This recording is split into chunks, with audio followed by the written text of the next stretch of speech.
तपाईको यो गाउँले कांग्रेसलाई भोट हाल्यो, कांग्रेस सत्ता पुग्यो भने तपाईका गाउँका बाटा बन्ने, एमाले बस्ने गाउँका बाटा नबन्ने, हैन?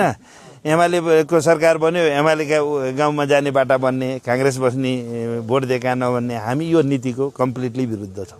हामीले भन्दा नीतिगत रूपमा सुधार भनेको अहिले मैले भन्दाखेरिमा के हो त नीतिगत भनेको आज जति बाटाहरू खनेर भ्याइएको छ, हामीले 4 वर्षभित्र ती सबैलाई पिच गरेर भ्याउने, त्यो पछि मात्रै अन्य थप बाटाहरूका कुरा गर्ने अथवा त्यसलाई बजेट छुट्याएपछि मात्र अन्य बाटोहरू बनाउने खालको प्रत्येक घरमा एउटा धारा एउटा जोडेको र यति समयभित्र टुङ्ग्याउने भनेर त्यो नीतिगत निर्णय माथिबाट भइसकेपछि अनि कति छ त देशभरिबाट यस्ता कति छन् भन्ने आवश्यकताहरू आए अनि त्यो अनुसारको बजेट विनियोजन भयो भने मानव धेरै बजेट थोरै आवश्यकता छ भने 1 वर्षमा सिद्धिएला, धेरै आवश्यकता छ भने मल्टी इयर प्रोजेक्ट बनाएर 1 2 3 4 4 वर्षमा सिद्ध्याइदिने यो सबै काम भन्ने खालको हो।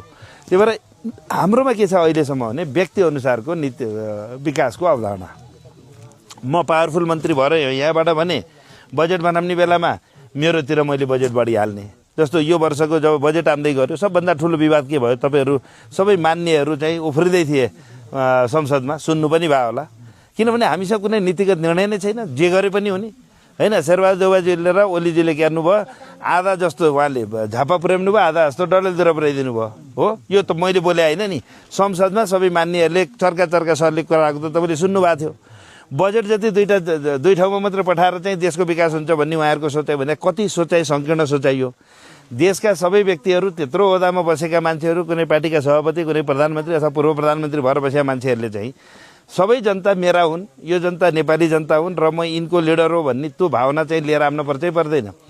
म तपाईँलाई बात गर्छु, म आज यहाँ उभिँदै गर्दा आज म रासपाको क्यान्डिडेट हो, राष्ट्रिय स्वतन्त्र पार्टी, किनभने एउटा पदमा म भोलि 22 गते चुनावको रिजल्ट आउँदै गर्दाखेरि म त्यो दिन एउटा नेपाली जनताको प्रतिनिधि हो, स्याङ्जावासीको प्रतिनिधि हो, म कुनै पार्टीको त्यो दिन एउटा यदि म सार्वजनिक पदमा बस्दैछु भने म त्यो ठाउँको जिताएर पठाएका कहिले दिए फलानु भोट दिएको मात्रै मेरो होइन, समग्र जनता हाम्रो। त्यो हिसाबले हिजो नेताले हेर्नु पर्थ्यो, नहेरेको हुनाले। त्यही भएर तपाईँले बाटोलाई के गर्नुहुन्छ, पक्कै पनि जुन खालको हामी नीतिगत निर्णय गरेर जान्छौँ त्यसमै बाटो पिच हुन्छ।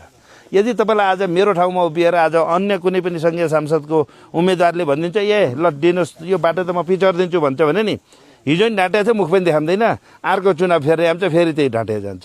भएको त्यही त हो नि।